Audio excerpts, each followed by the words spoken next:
right, I want to welcome you to another episode of Behavior Solutions Television. My name is Ryan Jeffrey. I'm a behavior specialist. I travel around different elementary, middle, and high schools every day. I consult with, coach, teachers, administrators, do student observations. And I just left a coaching session at an elementary school. And I wanted to share with you something that came out in the session because I think it will be helpful for you. It's something called, there's something in behavior science called the fair pair rule.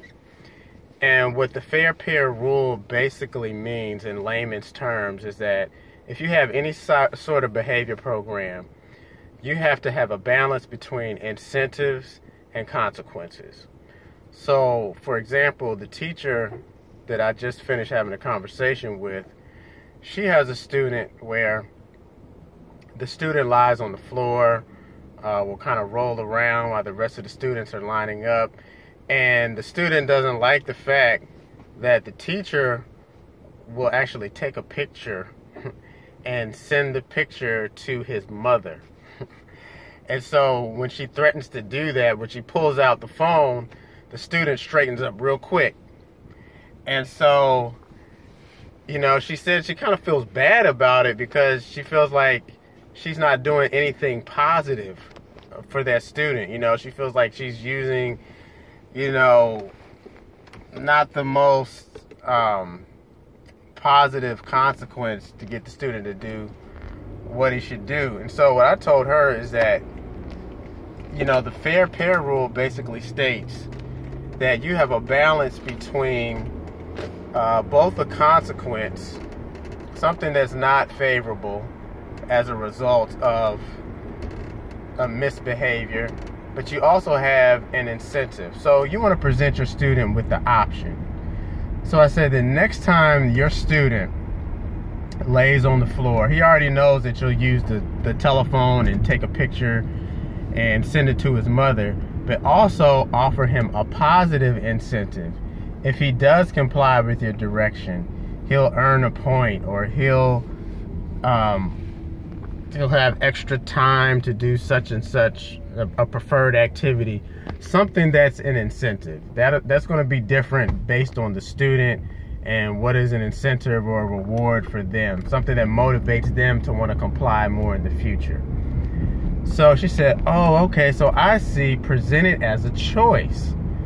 I said, absolutely. So next time a student acts up, because see, all positive or all this is what you're going to earn, that alone in and of itself is not going to work for all students. But on the flip side of it, just making a threat, whether you follow through on it or not, something that's unfavorable to the student that they don't want to happen, that alone is not going to work either for all students.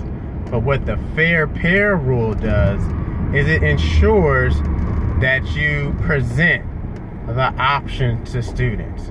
You put the ball in their court and you basically let them know it's your choice. Okay, if you make a good decision, which I'm encouraging you to make, this is what you earn, this is the incentive, this is the good thing that's going to happen. But if you do the wrong thing, this is the unfavorable results of that choice. So that's the fair pair rule, and it applies to a variety of settings, a variety of circumstances and situations in a school. So if you ever feel like you're just being a little too positive, you're not giving any kind of consequences, or if you ever feel like I'm just being too negative, I'm just being too strict, and I'm throwing the hammer down, remember the fair pair rule. It's about presenting a balanced approach to behavior intervention. So I hope you found that helpful, and I hope you apply the fair pair rule in your setting, whether you're an elementary teacher or a secondary teacher. All right, take care.